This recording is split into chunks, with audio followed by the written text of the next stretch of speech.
Olá, filomáticas e filomáticos. Meu nome é Rodrigo e eu gostaria de trazer nesse podcast o tema Começar uma Nova Jornada. Eu acho que cada um acaba tendo em algum momento da vida, cada um de nós, uma reflexão sobre o que a gente vai fazer daqui para frente. Mesmo que seja algo a curto prazo, a longo prazo, em algum momento é muito provável que cada um de nós pensemos, dessa forma sobre o que a gente vai fazer até hoje mesmo, num futuro breve, como no presente, ou daqui, 10, 20, 30 anos da nossa vida.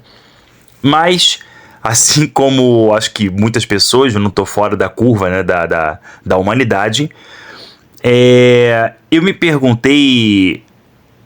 questionei durante alguns momentos profundamente a respeito disso. E num dos momentos em que eu parei para poder refletir e pensar o que fazer daqui para frente, me veio uma frase que eu inclusive escrevi num papel A4 em branco, escrevi de uma forma colorida, bonitinha, artística, e coloquei num lugar onde eu sempre olho, que é a pia da minha cozinha quando eu vou lavar a louça. E a frase é a seguinte, abre aspas: você deve levantar e fazer o que deve ser feito. Fecha aspas. Então, volta e meia eu ia lá, lavava minha louça e eu li aquela frase: você deve levantar e fazer o que deve ser feito.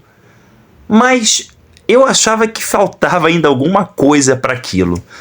Eu gosto de me motivar, de me automotivar, de colocar coisas de frases inspiradoras ou alguma coisa que me remeta, até porque eu fico muito ansioso e hiperativo com uma série de coisas e acaba que me ajuda muito, eu em algum momento parar e ler uma frase de motivacional e vai lá e faz, até porque eu perco o foco muito rápido, eu tenho uma dificuldade muito, muito grande. Inclusive eu faço um tratamento, um tratamento multidisciplinar, vamos dizer assim, um tratamento multifatorial. E com a medicação me ajudou a controlar muito essa questão do foco, de centrar aquilo que eu estou fazendo. Mas eu achei que ainda faltava alguma coisa naquele papel. E na verdade, eu acho que todos nós acabamos levantando, isso de uma forma metafórica, quem não levanta, enfim, mas quem acorda e vai fazer o que tem que ser feito, o que tem que fazer. Mas eu acho que faltava alguma coisa, que é fazer com amor. E isso me veio de uma coisa muito simples. Eu fui comprar um pão na padaria perto da minha casa, onde eu moro, aqui no Rio de Janeiro. Eu moro no subúrbio do Rio. E é uma comunidade, bem simples, com todas as suas carências, como toda a comunidade no Brasil tem, periférica. E estava escrito no saquinho de papel do pão: feito com amor. E é aquilo. O pão é uma coisa super simples. Supostamente, para quem se alimenta aqui no Sudeste, nós é muito comum a gente comer o pãozinho francês de manhã, ou o cacetinho no Sul, etc, E começar aquele dia, você pega o pãozinho e está escrito que aquele pão que você vai iniciar a sua refeição, o seu dia, foi feito com amor, realmente muda um pouco a forma de visualizar as coisas. E provavelmente muita gente pega o saco do pão, não lê aquilo, acha indiferente, mas eu acho que isso é uma coisa muito poderosa. Então eu adaptei aquele papelzinho em branco, que eu coloquei a frase, de uma forma colorida, abre aspas: você deve levantar e fazer o que deve ser feito. Eu adicionei 3 pontinhos e coloquei embaixo, em letras maiúsculas, com amor. Fecha aspas. Então é isso, gente. Eu sou educador. Claro que estar há muito tempo dentro de um ofício, fazer alguma coisa há muito tempo, não significa que você se torna melhor ou pior. Mas eu vivi bastantes experiências, e tem 21 anos, mais ou menos, que vamos dizer assim, que eu brinco, entre aspas, que eu tô no ofício da educação. Então, realmente chega em dado momento, imagino que pro médico, pro artista, pra empregada doméstica, pra qualquer pessoa, independente do que tá exercendo, em algum momento a gente se questiona o que vai ser daqui pra frente e o que eu vou fazer daqui pra frente. Até porque eu posso estar falando de uma forma generalista, mas o trabalho é muito cansativo. Essa ideia do nosso trabalho, do trabalho no mundo capitalista, em que você acaba tendo que realizar uma atividade para você poder ter um mínimo de dinheiro, porque nós devemos vender a nossa força de trabalho, né, para poder nos sustentar, porque nada nessa lógica do mundo capitalista é de graça, vem facilmente, né? Realmente acaba deixando muito depressiva a vida de quem é trabalhador ou trabalhadora. Então eu acho que começar uma nova jornada acaba trazendo muito medo. E um dos maiores medos é justamente o medo, não apenas de que a coisa dê errada, mas de que a gente possa gastar o nosso tempo, dedicar o nosso tempo, fazer algo que a gente deseja, gostaria de realizar, e não ter a capacidade, a possibilidade de sobreviver a partir daquilo. Então isso é uma coisa muito complicada. E certa vez, isso foi mais recente, eu comprei um livro de arte terapia, etc. Inclusive foi de uma feira literária organizada, né, pelo meu trabalho. E fui lá na feira, achei uns livros de arte terapia para adultos e tal, e comprei aquilo para me desestressar um pouco, foi maravilhoso. E aí eu comecei a fazer uma outra busca, né? Comprei um lápis de cor ali, outro lá, tal, aquelas coisas de papelaria. E eu comprei um lápis que, se eu não me engano, foi o lápis de escrita infinita. Eu nem sabia que existia um lápis de grafite, né? Enfim, de escrita infinita, parece que o lápis escreve 20 quilômetros, enfim. Supostamente você não precisa apontar, enfim, eu comprei aquilo ali e quando eu cheguei em casa e fui ver a embalagem, ao abrir, estava escrita a seguinte frase, abre aspas também, né? Erro é aquilo que a gente faz antes de acertar, fecha aspas. Eu achei aquela frase tão inspiradora que realmente cativou. Enfim, eu sempre gostei muito dessas questões filosóficas, né? E não é de hoje que eu pego bilhetinhos e frases e coloco presa no mural, na geladeira, enfim. Eu fazia isso quando eu morava com meus pais num quadro de metal que eu tinha no meu quarto. Hoje eu tenho uma parede com sticks, né? Aqueles papeizinhos amarelinhos de escritório que eu vou colocando frases que me interessam, que eu gosto. Tem uma parede com isso. Inclusive eu tenho uma amiga minha que ela acha surreal que eu faça aquilo e tal, mas aquilo eu acho muito interessante, eu gosto muito de fazer. E aquela frase ficou na minha cabeça. E realmente, a gente precisa do erro para aprender com ele, porque é através do erro, e muitas vezes a gente tenta sem ter garantia nenhuma de que algo vai dar certo, mas a gente precisa superar esse momento justamente porque acertar não tem nada a ver com o perfeccionismo, mas tem a ver com a ação, tem a ver com tentar. Tem a ver com que a coragem possa superar os nossos medos. E então eu acho que é muito importante sobre esse tema de começar algo novo, de iniciar uma jornada. Pode ser a jornada que for, da mais simples à mais complexa. Eu acredito, na verdade, talvez possa ser uma verdade, que a gente precisa transformar a nossa inquietação em movimento. E eu acredito também que talvez, né? Que eu tô querendo falar, mas de não colocar isso como um ponto, uma verdade máxima. Mas a gente precisa encontrar um propósito maior quando nós temos essa inquietação e a gente transforma essa inquietação em um movimento, em uma nova caminhada. E no meu caso, esse podcast é muito desafiador, né? Inclusive, esse é um podcast que eu estou fazendo baseado numa sinopse básica aqui que eu montei, né? Num briefing básico aqui. E eu grifei em vermelho o desafio de estar na internet. Porque a internet é um lugar onde, desde criança, basicamente, eu tive acesso apesar das minhas dificuldades econômicas da minha família, eu fui ter computador adulto, e inclusive a internet, quando eu fui ter o computador, o primeiro computador que eu comprei, eu ganhei um muito antigo e tal, de um tio, mas o primeiro computador que eu comprei, eu já devia ter, acho que pelo menos uns 20 anos ou algo em torno disso. E olha que eu nasci em 1987. E eu lembro que acessava a internet de escada, enfim, toda aquela questão de que é uma geração, se eu não me engano, é milênio, né? Década de 80, 90 e os anos 2000. E enfim, a internet sempre foi algo maravilhoso e que eu tentei usar para várias coisas. Mas eu acho que a gente pode também fazer da internet, eu tentei fazer da internet um novo espaço para uma nova caminhada. E eu sei que é muito complicado, porque também a internet é um ambiente, hoje em dia, de massificação. Não apenas de massificação, mas como não é fácil a exposição. Até porque para quem está na internet, não existe nenhuma garantia. Não apenas não tem nenhuma garantia, como é algo que você precisa trabalhar muitíssimo na sua cabeça a questão da dependência que acaba sendo produzida. E no caso, não só da internet, mas os smartphones de uma maneira assim geral, né? Então é preciso ter também um trabalho na cabeça dessa questão de autocontrole.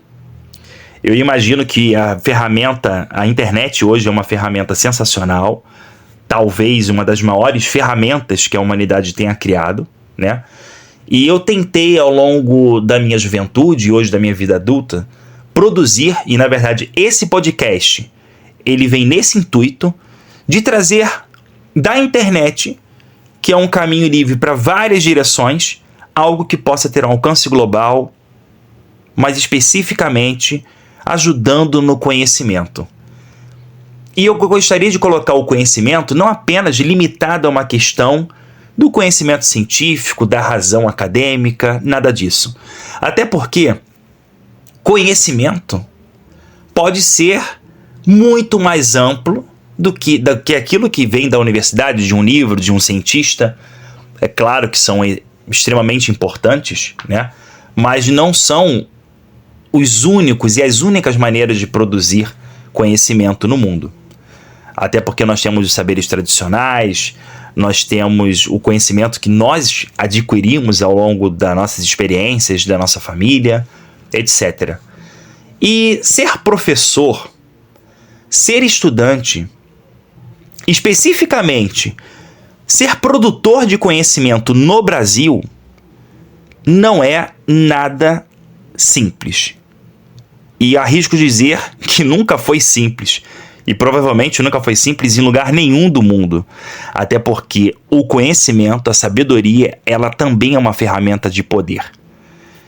O que eu me questiono diversas vezes é que como no nosso mundo, pelo menos dentro da minha lógica, da minha realidade ocidental, que também é a realidade de muitas outras pessoas, no nosso mundo embebido no capitalismo, no trabalho capitalista, como nós saímos de criança questionadora a uma desinteligência massiva nas internets, na própria televisão aberta ou fechada, e, sobretudo, nas profundas desigualdades que esse mundo tem. Como é que a gente consegue sair disso? Aliás, tão importante como questionar e refletir como a gente conseguiu entrar nessa furada é pensar como é que a gente sai dela. Então eu imagino que também esse podcast é uma maneira de sair de um propósito, de uma educação. E quando eu estou falando de educação, não é apenas aquilo que a escola oferece, mas é a educação que as pessoas têm no seu imaginário. Uma educação que muitas vezes é pensada de uma forma engessada. Não apenas por quem não é professor, mas também por muitos professores. Aí uma educação que também é subdimensionada, subordinada a regras e a leis que mudam. E, principalmente, Leis que são absurdas e extremamente... claro que não é uma ode à reprovação das regras, não é exatamente isso, mas é também a própria incapacidade que uma educação desprovida de um pensamento crítico e racional, como é que a gente vai produzindo cada vez mais em massa, né? Numa escala industrial, indivíduos obedientes demais, principalmente quando se diz respeito à violação de seus próprios direitos. Direitos muitas vezes que nem se reconhece como tal. Então, na verdade, o mundo do trabalho nessa perspectiva, ele é não apenas terrível, mas ele é antagônico à liberdade e à criação. E, na verdade, isso tem sido o tempero que tem me motivado a dar continuidade, na verdade, tirar do papel algo que, na verdade, vários amigos, inclusive várias pessoas da minha família, falam e me sugeriram, né, anteriormente, de que, nossa, você poderia pensar em um canal, você poderia estar na rede, você poderia estar fazendo isso ou aquilo. Lembro, inclusive, de um aluno que falou assim: professor, você já pensou em fazer stand-up? E eu achei aquilo super inusitado, engraçado. E aí ele respondeu assim: porque se você não tenha pensado, professor, nessa opção, acho que você talvez poderia repensar. Por quê? Você poderia ser mais bem-sucedido fora da sala de aula do que dentro. E eu tenho uma consciência hoje, agora, de que não faço isso pela questão da fama, etc., buscando dinheiro. É claro que essas coisas são muito importantes, mas não é tudo. E a partir disso, também recordo de uma frase que isso, na verdade, me deixa super perturbado, porque nem sempre você chega para trabalhar inspirado, motivado. Na verdade, pelo contrário, são poucos os dias que a gente consegue, no meio da correria, no meio daquela exploração absurda da mão de obra do nosso trabalho, né? E aí você escutar essa frase: professor, por que você veio? E aquilo me deixou, como me deixa cada vez que eu escuto, com uma revolta. Não uma revolta no sentido de que as pessoas não podem questionar, mas uma revolta de que muitas vezes aquela pergunta, ela dificilmente acaba sendo respondida. Não que a gente precise responder, né? Muitas vezes acaba tendo uma conotação que é só provocativa, mas eu por muitas vezes me perguntei: por que eu vim? E por que eu estava fazendo? O que eu estava fazendo ali na sala de aula? O que eu estava fazendo dentro? Eu trabalhei também por quase 10 anos com pesquisa acadêmica, com produção científica, com divulgação científica, com extensão universitária. E realmente, por várias vezes eu me questionei: o que eu estou fazendo aqui? Por que eu vim? E é óbvio que eu fui porque eu precisava do dinheiro, do trabalho, mas apenas isso. E eu acredito também que muitas das pessoas que são hiperativas, não no sentido de que são TDAHs, né? Mas pessoas que são proativas e que sempre buscam se colocar em movimento e produzir e criar algo novo, a gente acaba repensando muito sobre nossas ações. Então eu acredito que começar uma nova jornada não é fácil, mas que diariamente a gente se questiona: por que a gente veio? Né? Assim como meus alunos perguntavam para mim: por que você veio? Eu devolvo a pergunta a vocês: por que vocês vieram? E é isso, pessoal. Eu imagino que isso daqui é apenas um pontapé filosófico, reflexivo, né? Para que todos nós possamos repensar sobre começar uma nova jornada em nossas vidas. Bom, eu gostaria de agradecer a atenção de vocês. O Filomático é um canal que já está nas principais plataformas de streaming. Eu estou no Spotify, no Amazon Music, no YouTube e também nas principais redes sociais: Instagram, TikTok, Twitter, que é o novo X, Threads, Facebook, Quai, YouTube, Snapchat. Então vocês podem seguir as redes sociais. E compartilhar, se vocês tiverem interesse, puderem ajudar, tiverem interesse inclusive de achar que esse conteúdo vai interessar alguém, passar adiante. É isso, pessoal. Muito obrigado. Filomático é amor ao conhecimento.